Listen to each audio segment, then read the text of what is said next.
Bonjour à vous. Donc, Simon ayant eu l'accident au niveau de ses yeux, c'est moi qui vais amener l'enseignement ce matin.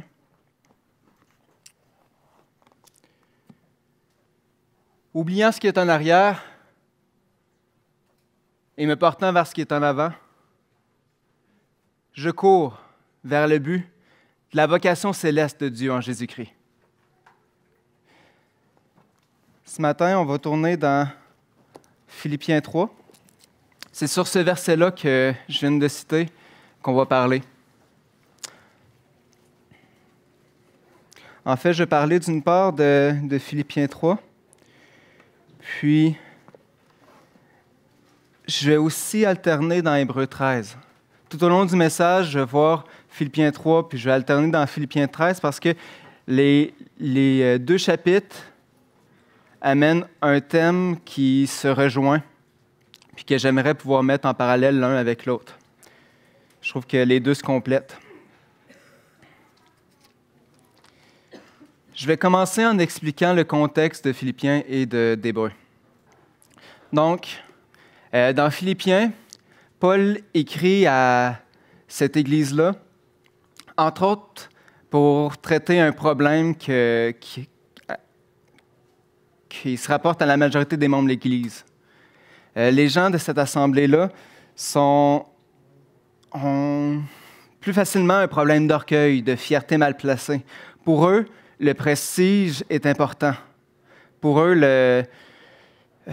l'idée d'avoir une position sociale importante, l'idée d'être reconnu, a une grande valeur.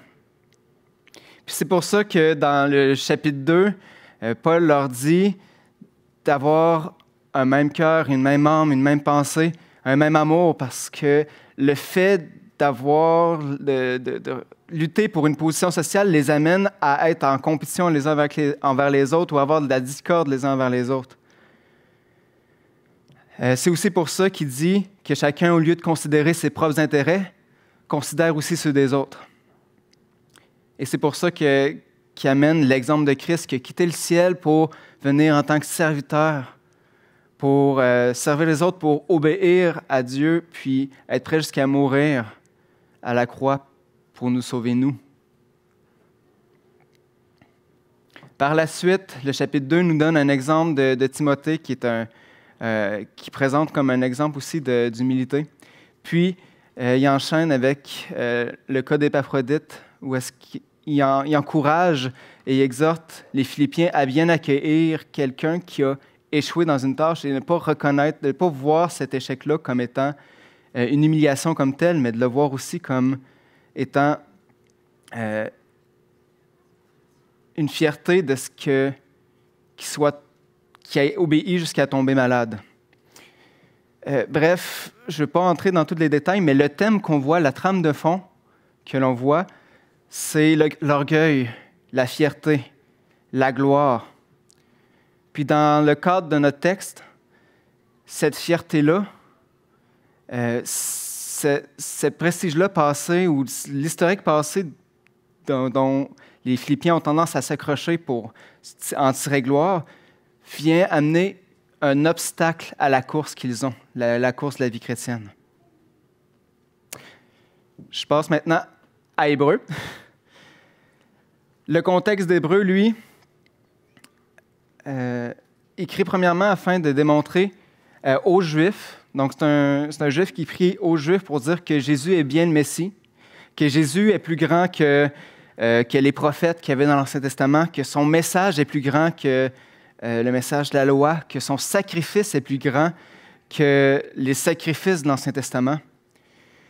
Puis, juste avant le texte d'Hébreux 13, on voit l'auteur qui livre aux Hébreux, en fait, qui exprime aux Hébreux avec véhémence que le sort qui est réservé à ceux qui se disent chrétiens, mais qui n'ont pas réellement la foi.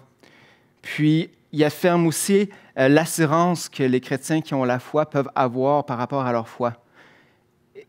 Et c'est là qu'arrive le chapitre 12, où on voit les héros de la foi, plusieurs listes de gens qui ont marché en conséquence de la foi qu'il y avait.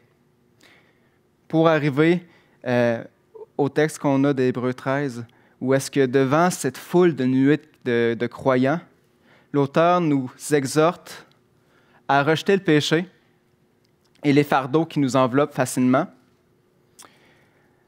à regarder vers Jésus et à courir. Donc, je reprends le premier verset que j'ai cité au début. « Oubliant ce qui est en arrière » ou encore « rejetant les fardeaux et les péchés qui nous enveloppent si facilement » et se portant vers ce qui est en avant pour regarder à Jésus et à tout ce que Jésus nous apporte comme promesse et assurance, nous avons à courir dans la carrière, courir la course de la vie chrétienne. Donc, je vais commencer avec mon premier point. Oubliez ce qui est en arrière. Qu'est-ce qui est en arrière? Ce qui est en arrière, c'est ce qui nous empêche de courir, c'est ce qui nous freine dans notre course. Rappelons-nous, dans Hébreux et dans Philippiens, on parle de course. Alors, si on regarde dans Philippiens, ce qui retarde la course, c'est l'historique passé au niveau de la position de la fierté. Dès le début du chapitre 3, Paul nous parle de prendre garde aux chiens, aux mauvais ouvriers, aux faux circoncis. Ici, il parle de faux prophètes, de gens qui s'utilisaient l'Église pour amener, pour les diriger vers une place qui ne vient pas de Dieu. En fait, qui les détourne du véritable salut. Puis, ces faux ouvriers-là, comment on les distingue des vrais ouvriers? C'est que ces ouvriers-là, au lieu de bâtir pour le royaume de Dieu, ils bâtissent pour leur propre chair. Puis ici, dans le contexte des Philippiens, où est-ce qu'ils mettent beaucoup d'emphase sur le prestige, eux avaient une facilité à accorder une valeur aux personnes qui avaient un beau pedigree. Donc, qui avaient fait telle et telle affaire qui était éloquente, qui avait tel passé et autres. Et Philippiens, et Paul dans Philippiens met en garde contre ça. Puis, il enlève le point d'attention des faux prophètes pour aller vers lui comme modèle. Il nous dit: « Moi aussi, cependant, j'aurais sujet de mettre ma confiance en la chair. Si quelqu'un croit pouvoir se confier en la chair, je le puis bien davantage. Moi, circoncis l'huitième jour de la race d'Israël, de la tribu de Benjamin, hébreu né d'Hébreux, quant à la loi pharisien, quant aux zèles persécuteurs de l'Église, irréprochable à l'égard de la justice de la loi. Mais ces choses qui étaient pour moi des gains, je les ai regardées comme une perte à cause de Christ. Et même je regarde toutes choses comme une perte à cause de l'excellence de la connaissance de Jésus-Christ, mon Seigneur, pour lequel j'ai renoncé à tout. Et je le regarde comme de la boue afin de gagner Christ. »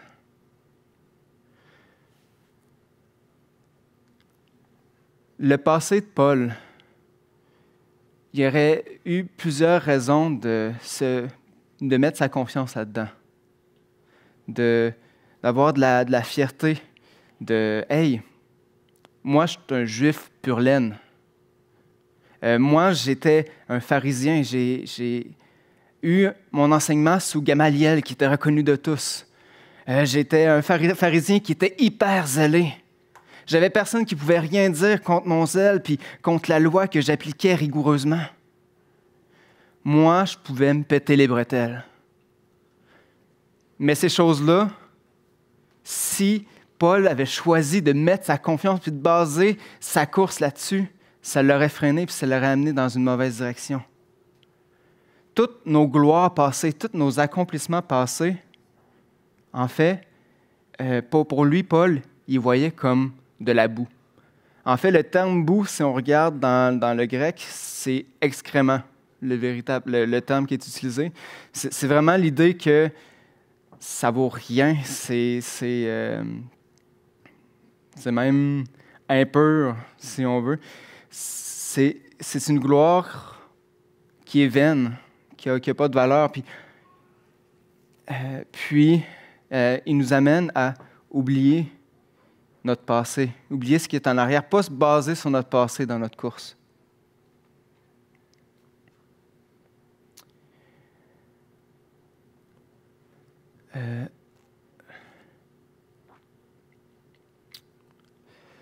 Maintenant, je me retourne dans Hébreu pour le passage similaire.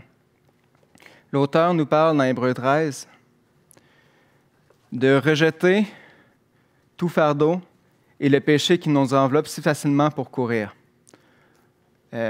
En faisant cela, il nous appelle à ne pas pécher. C'est ça l'introduction du chapitre. Mais le chrétien étant ce qu'il est, un pécheur, et un pécheur étant ce qu'il est, finit par pécher. L'auteur de l'Épître aux Hébreux nous amène à regarder, OK, maintenant, lorsqu'on pêche, il se passe quoi? On fait quoi? Puis, ça parle, entre autres, du châtiment de Dieu, comme quoi que lorsqu'on pêche, Dieu veut nous corriger, Dieu veut nous amener sur la bonne traque. Et il ne nous punit pas pour nous punir d'une manière méchante. C'est vraiment l'idée d'une correction, d'un bâton qu'on met sur une plante pour que la plante puisse pousser droit. Puis, lorsqu'on a péché, on voit le terme de tristesse, on voit l'idée de culpabilité qu'il y a là-dedans. Ce qu'il nous dit au verset 12, c'est que, oui, bien que de tomber puis qu'il y ait un châtiment, ça apporte un sujet de tristesse et non de joie, au verset 11, excusez-moi. Ça produit plus tard, pour ceux qui ont été ainsi exercés, un fruit paisible de justice. Alors il dit au verset 12, « Fortifiez donc vos mains languissantes et vos genoux affaiblis, et suivez avec vos pieds des voies droites, afin que ce qui est boiteux ne dévie pas, mais plutôt se raffermisse. » Ce que je veux amener ici dans Hébreu, c'est que lorsqu'on tombe, lorsqu'on pêche, ça peut être facile de s'apitoyer sur notre sort. Ça peut être facile d'avoir de la culpabilité. Ça peut être facile d'être centré sur le fait qu'on est tombé. Mais en faisant ça, souvent, ça nous amène à avoir un obstacle dans notre course où est-ce qu'on reste fixé sur le passé. Ce qui est appelé, c'est « oui, nous sommes tombés, maintenant, relevons-nous et continuons vers l'avant. Oublions ce qui est en arrière et portons-nous vers ce qui est en avant pour avancer. »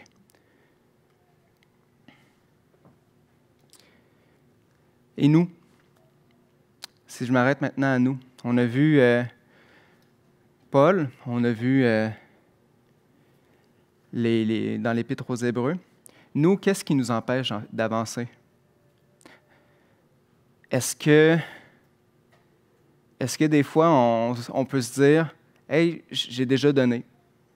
J'ai déjà investi de mon temps dans le passé. Là, j'ai besoin de prendre ce relax. » Est-ce qu'on se dit moi, je suis bon dans telle et telle affaire, donc je ne veux pas regarder tel autre besoin qu'il y a? Est-ce qu'il y a des trucs qui nous empêchent de nous investir à cause de gloire, de fierté passée qu'on a? Ou encore, est-ce qu'il y a des culpabilités, est-ce qu'il y a des remords, est-ce qu'il y a des hésitations qui nous empêchent d'avancer? Je prends l'initiative de prendre l'exemple de David. Lorsque David a péché avec Bathsheba, donc, dans l'histoire, David, plutôt que d'aller à la guerre, est resté derrière, puis a vu une femme qui se baignait sur un toit alors que lui était sur un toit aussi, puis il a convoité cette femme-là, puis il est allé de l'avant, puis il a péché en laissant libre cours à sa convoitise, en allant vers cette femme-là, puis en ayant un péché d'adultère. Puis en bout de ligne, le mari de Bathsheba a été mis à mort par David par un stratagème qu'il a utilisé. Puis après quelques mois, tu as un prophète qui va voir David, puis qui le reprend là-dessus. Puis la réaction de David, c'est « Oui, c'est vrai que j'ai péché.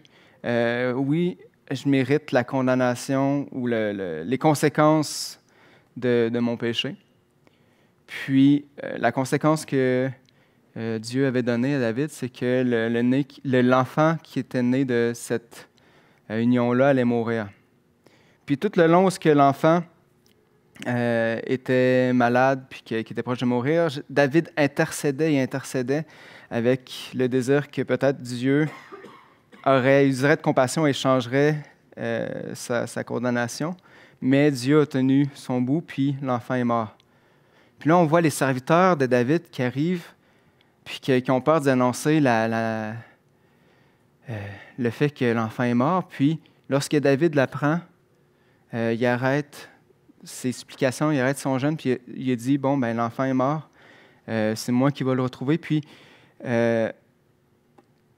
David met de côté ce qui est en arrière pour dire, oui, je me suis planté.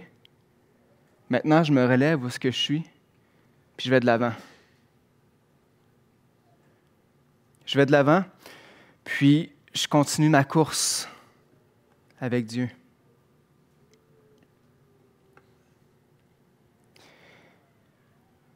Nous, on sait que lorsqu'on pêche, on a un avocat auprès du Père, Jésus-Christ le juste qui a payé pour nous. Nous, on sait que lorsqu'on pêche, on est pardonné, puis Dieu ne veut pas qu'on reste pris dans la culpabilité du péché. Il veut qu'on se relève, puis qu'on continue à courir. Puis de l'autre côté, il ne veut pas qu'on reste pris dans nos fiertés et accomplissements passés. Il veut qu'on puisse oublier ces choses-là qui sont en arrière et se porter vers ce qui est en avant pour continuer de courir. Mais c'est quoi qui est en avant? C'est là que j'arrive à mon deuxième point. Oubliant ce qui est en arrière et me portant vers ce qui est en avant. Donc, je reviens dans Philippiens. Le contexte, encore là, c'est cette fierté passée, cet orgueil passé. Pour Paul, au verset 10, pour lui, ce qui est en avant, c'est Christ. Ainsi, bon, je vais relire le verset 8 et 9, et même je regarde toutes ces choses comme une perte à cause de l'excellence de la connaissance de Jésus-Christ, mon Seigneur, pour lequel j'ai renoncé à tout. Je les regarde comme de la boue afin de gagner Christ et d'être trouvé en lui, non avec ma justice qui vient de la loi, mais avec celle qui s'obtient par la foi en Jésus-Christ, la justice qui vient de Dieu par la loi. Donc, le salut en Christ, pour lui, c'est le point de départ. Ainsi, je connaîtrai Christ et la puissance de la résurrection et la communion de ses souffrances en devenant conforme avec lui dans la mort pour parvenir, si je puis, à la résurrection d'entre les morts. Paul, ce qu'il voyait en avant, c'est premièrement son intimité avec Christ. Son intimité dans l'attente de la puissance de la résurrection, dans les souffrances que Christ a vécues, parce que Paul, comme un peu dans la capsule que Jacob a amenée, a reçu des persécutions, a goûté la souffrance de Christ dans ce qu'il a vécu. Il était prêt à mourir pour Christ et même il choisissait de mourir à sa propre chair et à avoir comme espérance la résurrection des morts. Paul regardait cette intimité avec Christ dans sa marche, puis les répercussions de cette intimité-là dans sa marche comme étant ce qui avait de plus grande valeur pour avancer vers en avant.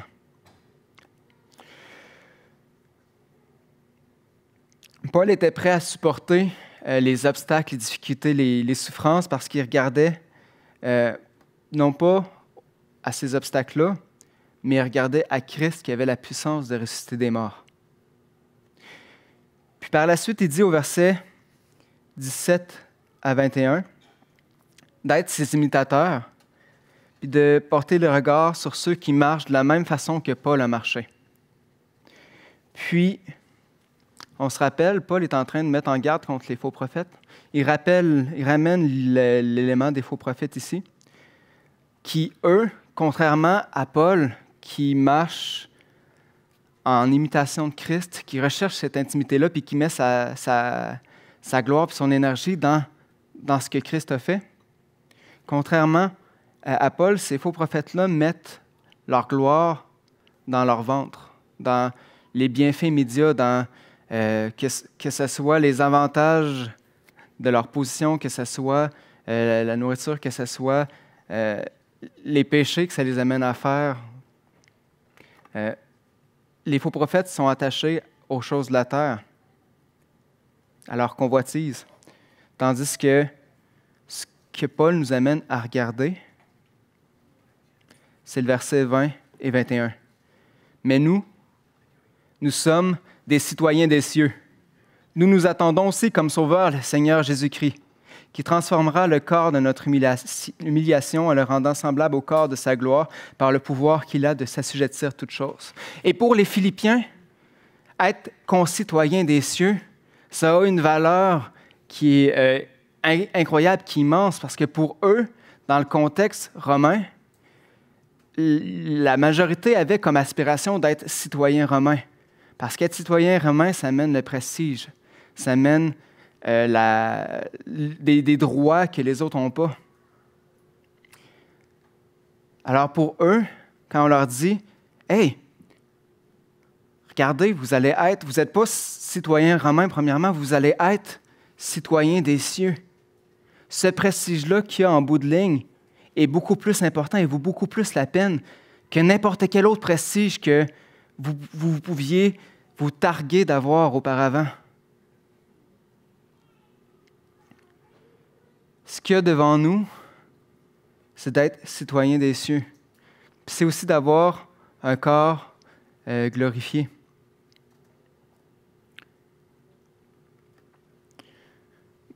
Maintenant, je retourne dans Hébreux en parallèle. Paul nous dit, l'auteur de l'Épître aux Hébreux nous dit au verset 2, « Ayant les regards fixés sur Jésus, le chef et le consommateur de la foi qui, en vue de la joie qui lui était réservée, a souffert la croix, méprisé l'ignominie, et s'est assis à la droite de Dieu. Considérez en effet celui qui a supporté contre sa personne une telle opposition de la part des pécheurs, afin que vous ne vous lassiez pas l'âme découragée. » Autant Paul regardait Christ, autant l'Épître aux Hébreux nous dit, l'auteur de l'Épître aux Hébreux nous dit de regarder à Christ. Christ comme modèle. Qu'est-ce que Jésus avait qui le motivait, lui? C'est-à-dire en vue de la joie qui lui était réservée. Jésus a agi en regardant la joie qu'il allait avoir comme étant un trésor qui valait la peine d'aller de l'avant, qui valait la peine de souffrir sur la croix, d'être rejeté par tous, puis de supporter, mépriser l'ignominie. Puis, cette motivation-là l'a amené à pouvoir être assis à la droite de Dieu. Il y avait cette attente-là, cette joie-là qui était là. Cette joie-là qu'elle allait obtenir de ce qu'elle allait obtenir de Dieu, mais aussi qu'elle allait obtenir de la répercussion que ça allait avoir sur nous tous, les croyants. Puis c'est ça qu'on voit au verset 3, là, que considérez en effet Jésus qui a supporté contre lui toute l'opposition de la part des pécheurs pour que nous, on puisse persévérer, pour qu'on puisse ne pas se décourager et obtenir en bout de ligne les promesses qui nous est attendues. Donc, en oubliant ce qui est en arrière puis en portant vers ce qui est en avant, cette relation-là avec Christ, cette joie, ce statut de citoyen des cieux.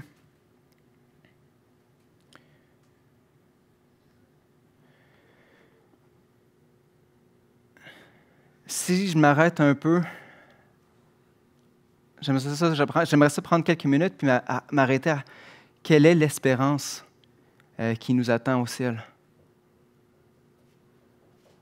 Donc, on a vu dans Philippiens, notre cité à nous est aux cieux et non sur terre. Dans 1 Pierre, ça dit qu'on est des étrangers et des voyageurs sur la terre. Dans Colossiens, ça dit que si on est ressuscité avec Christ, on doit chercher les choses d'en haut et non celles qui sont sur cette terre.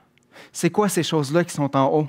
Colossiens nous parle de la gloire. Ça dit quand Christ, notre vie, paraîtra, alors vous paraîtrez aussi avec lui dans sa gloire. On va partager la gloire de Christ quand il va revenir. On va partager sa gloire au ciel. Même si on ne la mérite pas, Christ nous partage sa gloire. Éphésiens nous dit qu'on est héritier, puis Colossiens nous dit qu'on est co-héritier avec Christ. On est adopté dans la famille de Dieu, puis on est considéré comme ses héritiers et co-héritiers. 2 Timothée nous parle qu'on va régner avec Christ. Donc ces 3 éléments-là, notre gloire, notre position d'héritier, l'idée qu'on règne avec Christ, c'est des positions qui nous attendent. C'est des éléments qui peuvent nous motiver de mettre de côté notre passé pour dire, regarde, ces gloires-là ou ces éléments-là que je peux obtenir ici sur terre, c'est absolument rien à comparer à ce que je vais avoir au ciel. Et en même temps, dans les promesses qui nous est données, il y a une délivrance qui nous est donnée aussi. Une délivrance parce que dans Philippiens, ça dit que notre corps mortel, nos imperfections, nos limitations physiques vont être remplacées par un corps de gloire.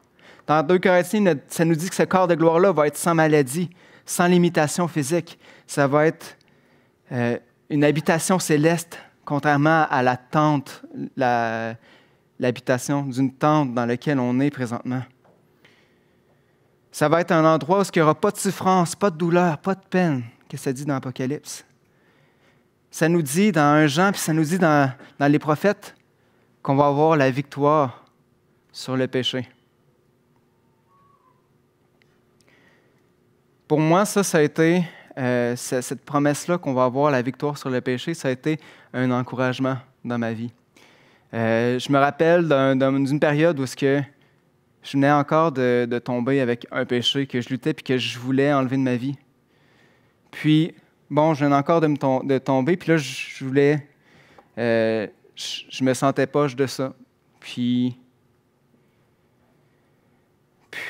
d'avoir cette assurance qu'un jour, j'allais avoir la victoire, ça me donnait l'encouragement que ça vaut la peine que je continue de persévérer.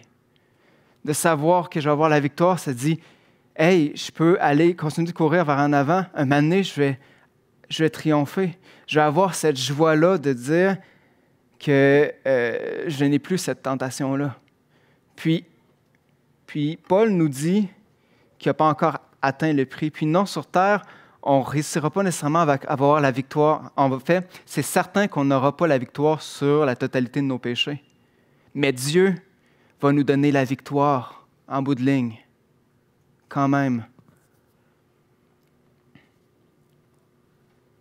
Donc, notre position qui nous attend, notre délivrance qui nous attend, la joie qui nous attend aussi sur cette terre, au ciel.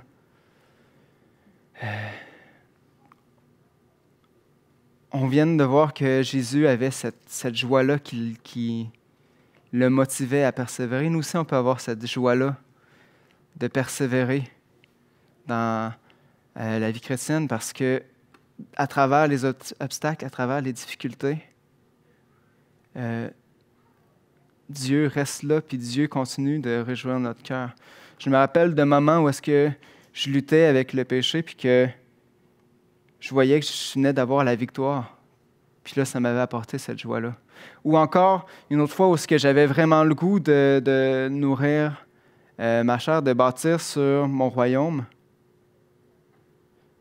de préserver ma gloire. Je donne un exemple. Il y a un moment donné où est-ce que, avant d'être sauvé, je faisais de l'entretien ménager pour une entreprise. Puis c'était des chrétiens qui m'avaient embauché pour faire ça.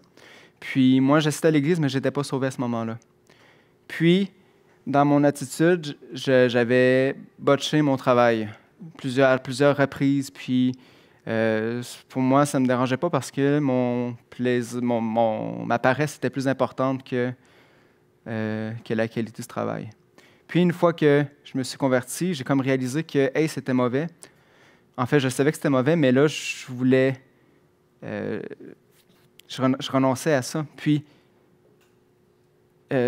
je passais devant la maison de ces personnes-là qui m'avaient embauché. Et j'avais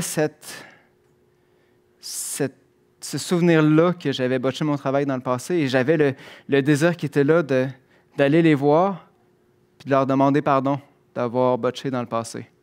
Mais en même temps, j'ai aucune idée si eux le savaient. Et j'avais une lutte intérieure parce que je n'avais pas le goût de m'humilier. Et j'ai choisi d'aller de l'avant. Et j'ai finalement cogné après un bout d'hésitation de lutte intérieure. Et je leur ai demandé pardon. Et en quittant la maison, après qu'eux nous aient dit « Ah, ben c'est déjà pardonné, puis il n'y a pas de problème », en quittant la maison, je me sentais tellement léger et j'avais tellement cette joie-là qui vient de Dieu. Puis j'ai vécu cette joie-là dans différentes situations de choisir de mettre à mort mes désirs pour faire ce que je sais que Dieu veut. Et je l'ai vu dans des frères et sœurs. Oui, on a un gain dans cette joie-là, au niveau de la victoire sur le péché, au niveau de l'obéissance, au niveau de la marche conséquente à la vie que Dieu nous demande. Alors, oubliez ce qui est en arrière, que ce soit notre orgueil, nos fiertés ou que ce soit nos échecs, pour se porter vers ce qui est en avant, ces promesses qu'on a de ce qui nous attend au ciel, cette espérance qu'on a, qu'on va avoir une position glorieuse, qu'on va avoir une délivrance de nos faiblesses, nos limitations, nos péchés. Puis cette joie-là, je cours vers le but de la vocation céleste de Dieu en Jésus-Christ.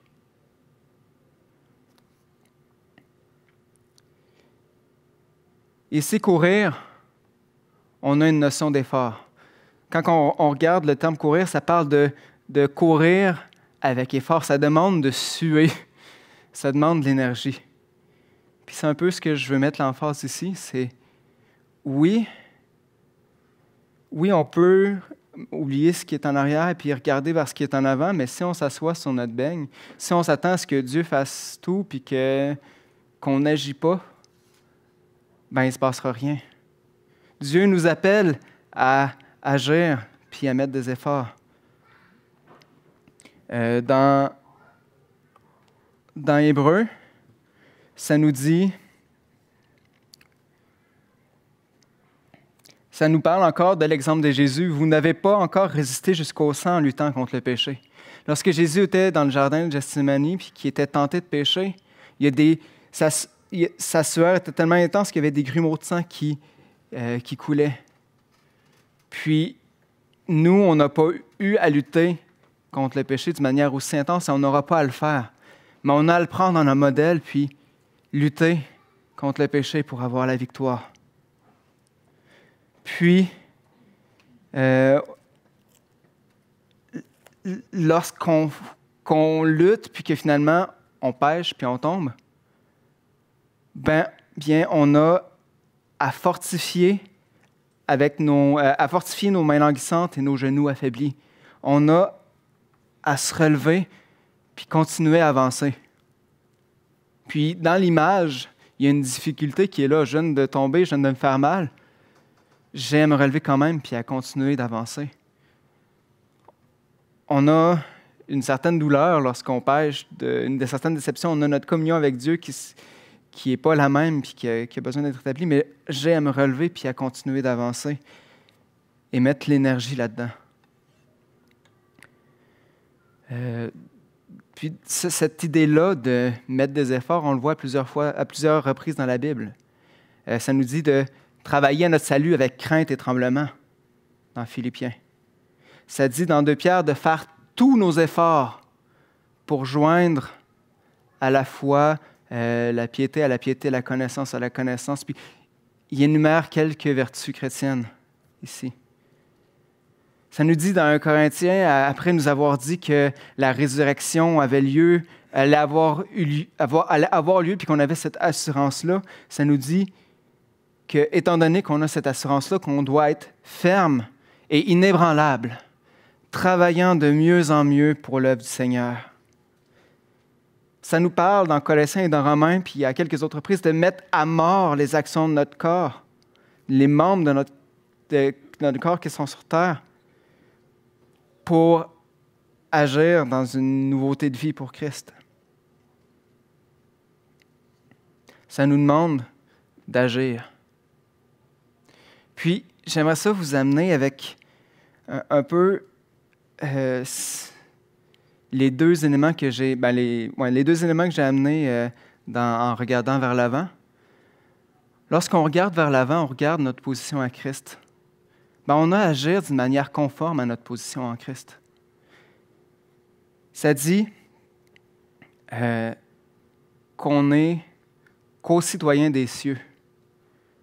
On est maintenant, en tant que chrétien, dès maintenant, à l'heure même, à partir de notre salut, on est des citoyens des cieux.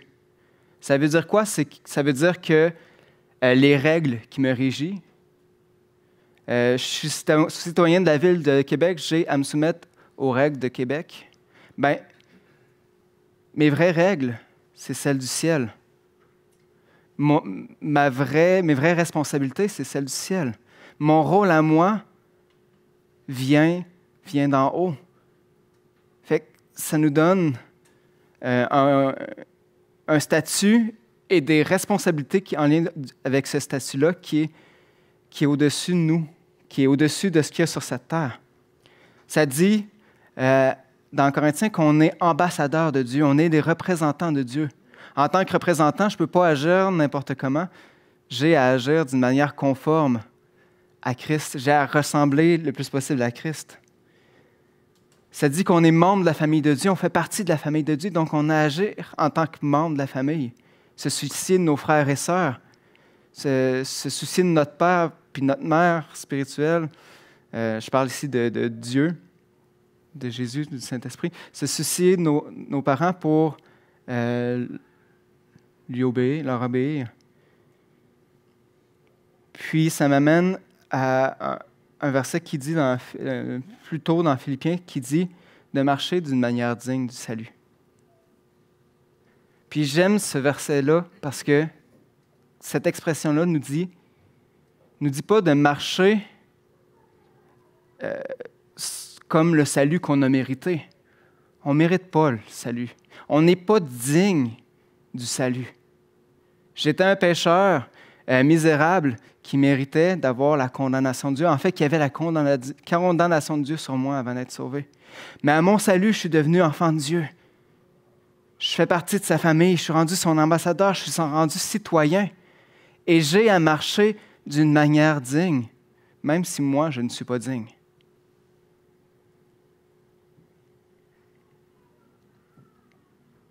J'ai à marcher, maintenant si on regarde le pendant dans Hébreu, en rejetant le fardeau et le péché. J'ai à lutter jusqu'à suer des grumeaux de sang. Et lorsque je tombe, j'ai à me relever. J'ai à, comme dans 1 Jean, ça dit, j'ai à regarder pas notre ambassadeur, mais notre avocat qui est auprès du ciel, puis il va me dire, il est mort pour moi. Ses péchés ont payé. Maintenant, je continue d'avancer et mettre des efforts en avant. Et j'ai à faire comme les témoins qu'il y avait dans Hébreu 11. Puis je ne lirai pas les témoins dans Hébreu 11, vous pourrez le lire chez vous, mais regardez, si vous prenez le temps de regarder ce qu'eux faisaient, il y avait une relation avec Dieu, puis ils faisaient ce que Dieu les appelait à faire. Ce qu'ils voyaient que Dieu voulait qu'eux fassent, ils allaient de l'avant. Donc, on a à faire confiance à Dieu puis aller dans cette direction-là.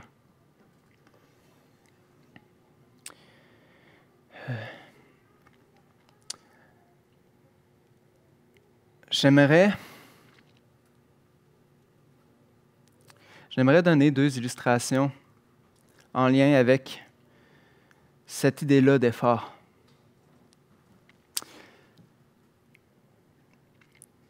La première, c'est lorsque j'étais à Sept-Îles, il y a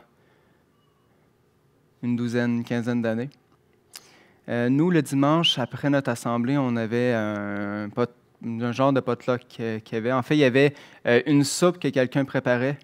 Puis, bref, ça faisait de la vaisselle. Puis, il y a quelques personnes qui allaient faire la vaisselle après. Puis, ça m'est arrivé à l'occasion de faire la vaisselle à la fin. Puis, de voir un petit bout de chou de l'âge à Derek. Donc, un petit enfant, haut de même, arriver, puis dire « Je peux-tu aider à faire la vaisselle? » Puis là, tu le regardes. Puis là, tu as presque le goût de partir à rire, mais en même temps, tu trouves ça cute. Puis là, tu te dis « Bon, si j'accepte son aide, ça prend un petit banc. Ça implique que je vais devoir la surveiller. Ça implique que le travail peut être mal fait et va certainement être mal fait, que je vais devoir repasser derrière. Bref, en bout de ligne, ça va me donner plus d'ouvrage. Mais en même temps, c'est beau de l'avoir travaillé avec nous. C'est beau de l'avoir participé. Puis, ça la prépare à être apte à faire la vaisselle plus tard. Puis, mais même si ça ne la préparait pas, ça amène une joie de l'avoir participé avec nous. Alors, j'acceptais la majorité du temps. Mais en même temps, c'est la même chose, nous, avec Dieu. Dieu, il n'a pas besoin de nous. Il est tout-puissant. Il nous a créés. Ce qu'il nous demande de faire, il est capable de le faire et de l'accomplir sans qu'il y ait la moindre erreur, la moindre faute. Mais Dieu prend plaisir et il veut nous utiliser. Même si on est pécheur, même si ça nous prend du temps, même si on se plante, il veut nous utiliser.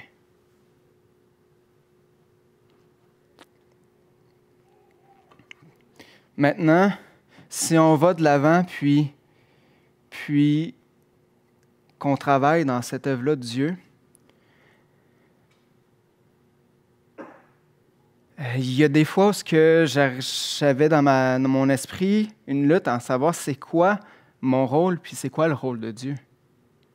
Je sais et je vois dans les Écritures que je dois faire tous les efforts pour joindre les vertus chrétiennes. Mais est-ce que je suis capable? Moi, je ne me sens pas capable de faire ça et je me plante tellement souvent.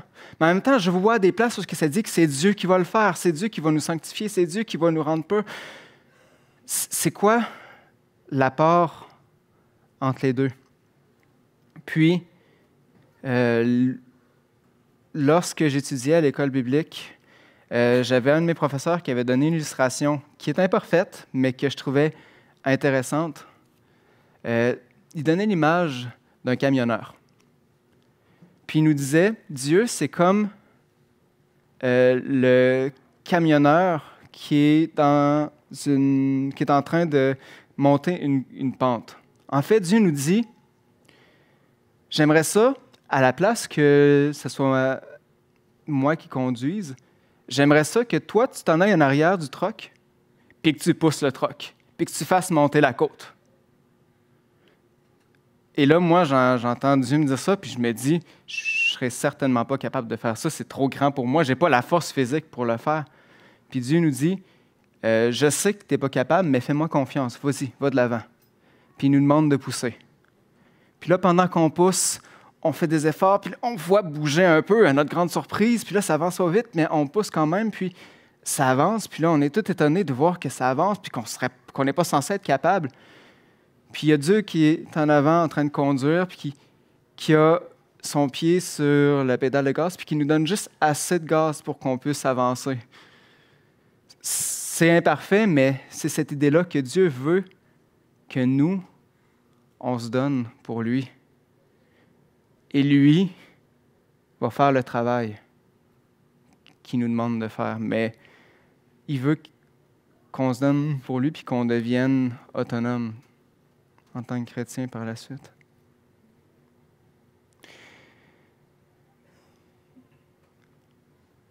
Alors, je reviens avec mon verset. Oubliant ce qui est en arrière et me portant vers ce qui est en avant, je cours vers le but de la vocation céleste en Jésus-Christ. Oubliant ce qui est en arrière, oubliant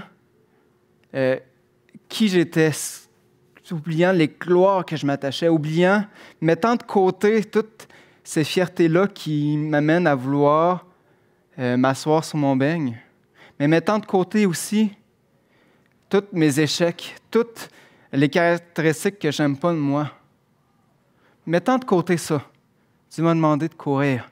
Je regarde vers ce qui est en avant. Je regarde vers la joie que je vais obtenir là-dedans. Je regarde vers les bénédictions que Dieu m'a données, m'a promis.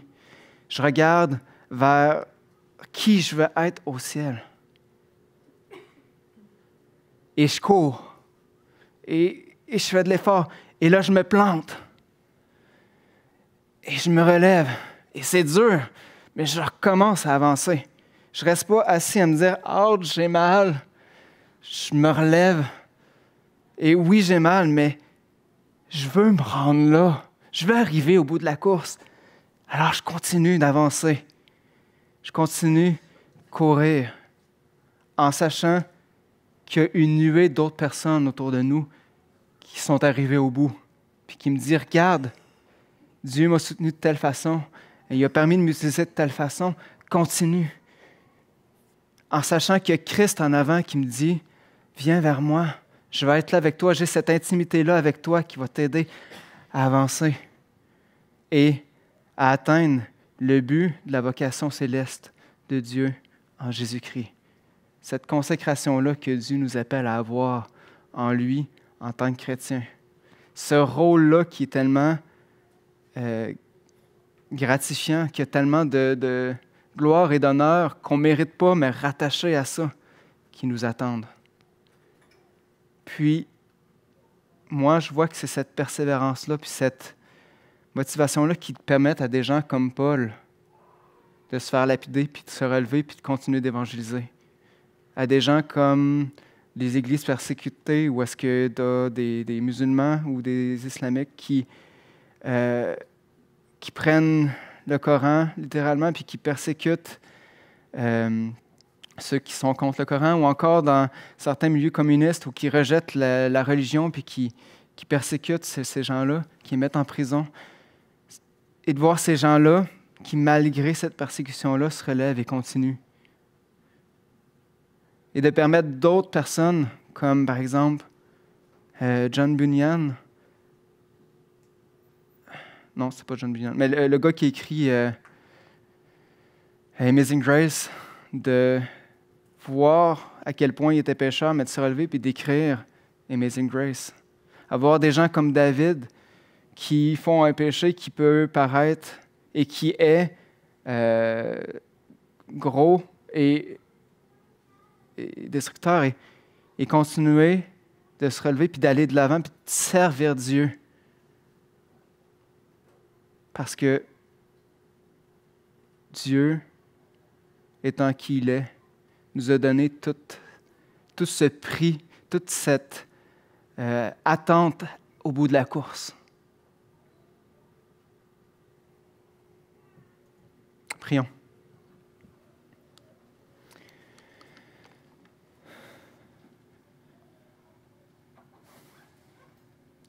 Père,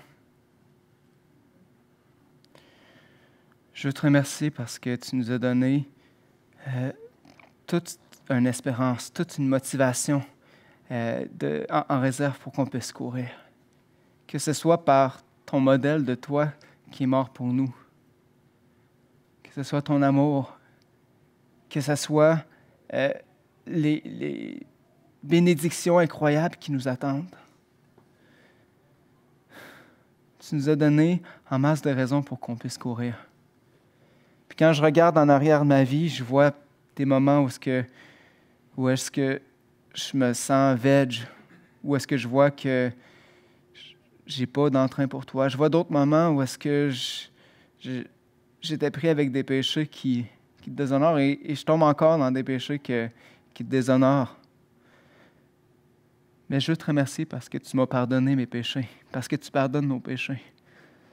Puis je te remercie parce que tu veux nous utiliser.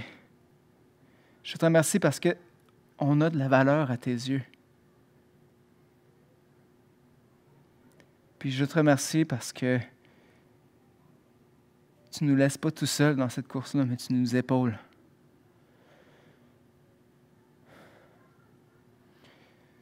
Merci pour cette grandeur, pour ce grand défi que tu nous donnes dans la vie chrétienne. Puis oui, je te prie que tu nous motives, que tu nous fortifies encore et encore. C'est notre responsabilité de courir. C'est notre responsabilité de se relever. C'est notre responsabilité de nous tourner vers toi pour trouver la force qu'on a besoin.